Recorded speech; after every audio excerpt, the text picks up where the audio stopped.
last week my husband and I went out to a diner with a few of our friends.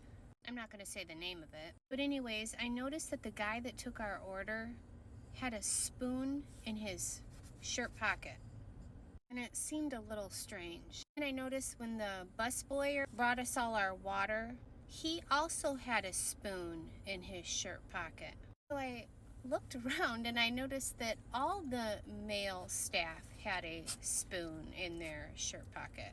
So when our waiter came back with all of our soups, I said, "What's up with the spoon in your shirt pocket?" He said, well, the owner of the restaurant hired some consulting place that revamped how we did everything in the restaurant to make us more efficient. He said, according to them, a spoon is the most frequently dropped utensil in a restaurant.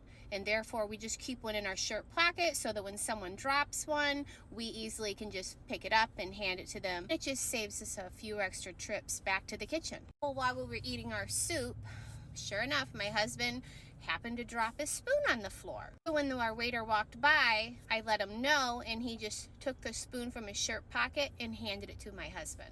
Then I noticed when our waiter did that, he had a string hanging out of his fly. Then I was looking around and I noticed the other male waiters in the restaurant also had a string hanging out of their fly. So when our waiter came back to collect our soup bowls, I said, What's that right there?"